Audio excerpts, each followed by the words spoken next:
गांव के चौराहे पर थुंग थुंग हर दिन अपनी छोटी सी दुकान लगाता था। लोग आते खाते और थुंग थुंग के साथ हंसी मजाक करके चले जाते। लेकिन थुंग थुंग की जिंदगी इतनी आसान नहीं थी। थुंग थुंग अपने 6 साल के बेटे कुकू के साथ रहता था। उसकी पत्नी एक हादसे में गुजर चुकी थी। पत्नी के जाने के बाद थुंग थुंग अंदर से पूरी तरह टूट गया। लेकिन अपने 6 साल के मासूम बेटे के लिए उसने खुद को जैसे तैसे संभाला। लेकिन मासूम बेटे को यह समझ ही नहीं आ रहा था कि उसकी माँ कहाँ चली गई, इसलिए उसने खाना पीना बिल्कुल छोड़ दिया। वह दिन भर घर के एक कोने में चुपचाप बैठकर बस उस अधूरे स्वेटर को देखता रहता जिसे उसकी माँ कभी प्यार से उसके लिए बुन रही थी। ये देखकर थुंग थुंग कुकू को गले लगाकर कहता, बेटे थोड़ा सा खाना खा ले, तेरी माँ अब तारों के पास चली गई है। लेकिन कुकू बस एक ही बात बोलता, माँ ने कहा था वो मुझे कभी अकेला नहीं छोड़ेगी, मुझे मेरी माँ चाहिए। देखते ही देखते दिन बीतने लगे। एक दिन दुकान से घर लौटते वक्त थुंग थुंग को शाम हो गई थी। दिन भर के काम से थका हारा जब वह घर लौटा तो उसने देखा घर का दरवाजा खुला पड़ा था। घबराकर वह अंदर गया तो देखा घर में कुकू नहीं था। थुंग थुंग के होश उड़ गए और वह पागलों की तरह चिल्लाते हुए बेटे को ढूंढने निकल पड़ा।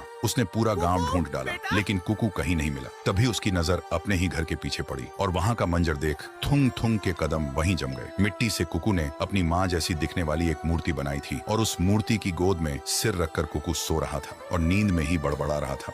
माँ, मेरा स्वेटर कब पूरा करोगी?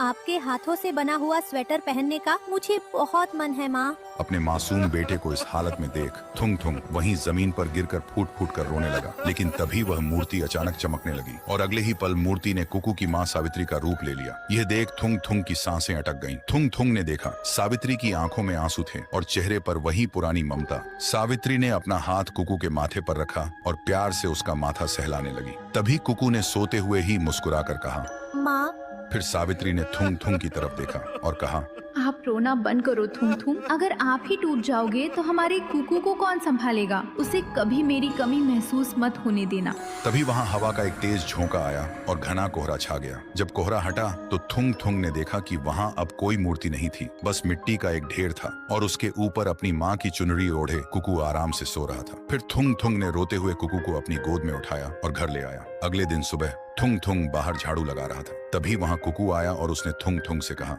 पापा, रात को माँ आई थी, उन्होंने मुझे अपनी गोद में सुलाया भी था और देखो उन्होंने मेरा अधूरा स्वेटर भी बुन दिया है। थुंग थुंग ने कुकू के चेहरे को देखा। उसके चेहरे पर अब एक अलग ही खुशी थी। तभी थुंग थुंग ने कुकू को सीने से लगाया और नम आंखों से कहा, तुम्हारी माँ हमेशा तुम्हारे साथ है बेटा, अब कभी रोना नहीं। तो दोस्तों, एक माँ की ममता और सच्चे प्यार के लिए वीडियो को एक लाइक और सब्सक्राइब तो बनता है ना।